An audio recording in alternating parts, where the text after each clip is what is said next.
வணக்கம் ஃப்ரெண்ட்ஸ். சஞ்சய் தான் பேசுகிறேன். நேற்று நைட்டு ஒரு வீடியோ போட்டிருந்தேன். அதில் நிறைய பேர் கொஞ்சம் பாசிட்டிவாகவும் சில பேர் கொஞ்சம் நெகட்டிவாகவும் பேசியிருக்காங்க. ஸோ நான் என்ன சொல்கிறேன்னா, நீங்கள் யாரும் ஏமாறாதீங்க தான் நான் வந்து நேற்று உங்கள்கிட்ட ஒரு வீடியோவே போட்டிருந்தேன் நான். காசு அளவுக்கு அதிகமாக செலவு பண்ணாதீங்க, நல்ல பட்ஜெட்டில் செய்யலாம். ஒன்று போனால் ரொம்ப ஹையாக போனால் குவாலிட்டியாக பிராண்டட் போயிடுங்க, இல்லைன்னா அசம்பிளில் கம்மியாகவே பண்ணலாம். ரொம்ப அது பிராண்டட் ரேஞ்சுக்கு நீங்கள் அசம்பிள் பண்ண வேணாம்னு தான் சொல்லணும் வச்சு. நாங்கள் என்னோடய தொழிலுக்கு சப்போர்ட் பண்ணி பேசுகிறேன், அவங்களுக்கு சப்போர்ட் பண்ணி பேசுகிறேன், இவங்களுக்கு சப்போர்ட் பண்ணி பேசுகிறேன், அப்படிலாம் எதுவுமே கிடையாது. நானே சொல்கிறேன், நிறைய பேர் ஏமாத்துக்காரங்க நிறைய பேர் இருக்க தான் செய்கிறாங்க.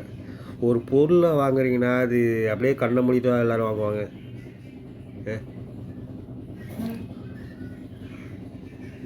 அந்த ஒரு பொருளோட பார்த்தாலே தெரியும் அதோடய குவாலிட்டி. நீங்கள் எல்லாம் செக் பண்ணி வாங்கினா தான்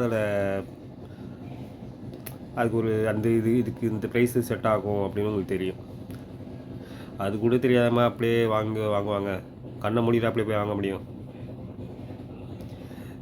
உங்கள் ஒருத்தர் பார்த்தீங்கன்னா தற்கூறு மாதிரி பேசுகிறேன்னு சொல்கிறாரு.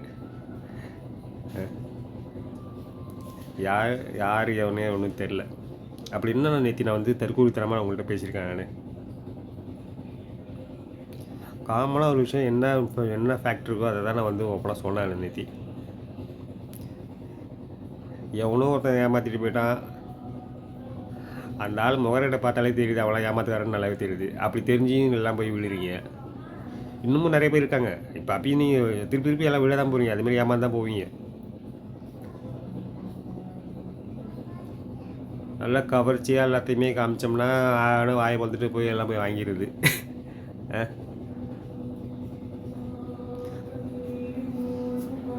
நல்ல பொருளாக பார்த்து வாங்குங்க. ரொம்ப அளவுக்கு அதிகமாக செலவு பண்ணி வாங்காதீங்க. ஏன்னா நம்மளாம் மிடில் கிளாஸு லோ கிளாஸு இவங்களாம் பார்த்திங்கன்னா அவங்களோட டார்கெட்டே நம்ம தான்.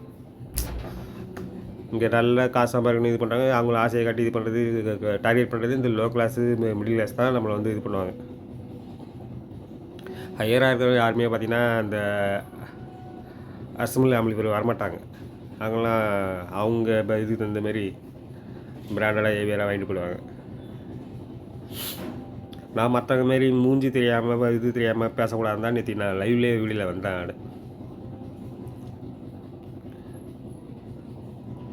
நான் தான் ஓப்பனாக சொல்கிறேனே, ஒரு பொருள் வாங்கும்போது பார்த்து யார் ஒன்று விசாரித்து பார்த்து வாங்க. முடிஞ்சால் நேரில் போய் வாங்குங்க நான் சொல்கிறேன். நான் அது அசம்பளாக இருந்தாலும் சரி பிராண்டடாக இருந்தாலும் சரி நேரில் பார்த்து வாங்குங்க. இந்த யூடியூப்பில் ஆன்லைனில் பார்த்து வாங்கிறது அதிகபட்சம் தவிர்க்கவும். அதுதான் நான் சொல்கிறேன். எவ்வளோ டெக்னீஷியனாக நேராகவே வர சொல்கிறாங்க. இல்லை நான் நேரில் வரேன், உங்கள் வீட்டுக்கு தகுந்த மாதிரி நான் ரெடி பண்ணி தரேன் அப்படின்னு சொல்கிற டெக்னீஷியன் இருக்காங்க. இல்லை வீட்டுக்கு நாங்கள் செய்கிற இடத்துக்கு வந்து பாருங்கள், பார்த்துட்டு வாங்க அப்படின்னு சொல்கிறாங்க.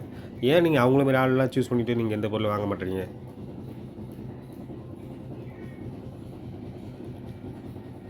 இதில் யாரும் சப்போர்ட் பண்ணுறதுனால ஒன்றும் பிரச்சனை கிடையாது. அவன் சுயமாக வச்சு முன்னேறினா தான் அதாவது தப்பிக்க முடியும். அதாவது வாழ்க்கையை நடத்த முடியும். ஒருத்தனை நம்பி இன்னொருத்தங்களாம் வாழ முடியாது. அது இன்றைய காலகட்டத்தில் தான் இது. தயவுசெய்து எதுவும் அநாகரிகமாலாம் யாரும் பேச வேண்டாம். அது நல்லா இருக்காது. யாருக்குமே அது நல்லா இருக்காது. எனக்கு இந்த மாதிரி நல்லா இது மோசமாக பேச தெரியும். பட் ஆனால் பொது வெளியில் அப்படி பேசுறதுனால என்ன பிரச்சனை இல்லை. உங்களை திட்டி பேசுறதுனால எனக்கு என்ன பிரச்சனை? நீங்கள் என்ன திட்டி பேசுறதுனால என்ன பிரச்சனை சொல்லுங்கள்? நீங்கள் யாருன்னு எனக்கு தெரியாது, நான் யாருன்னு உங்களுக்கு தெரியாது.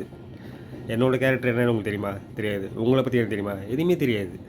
அப்போ ஏன் இந்தமாரி பேச்சு?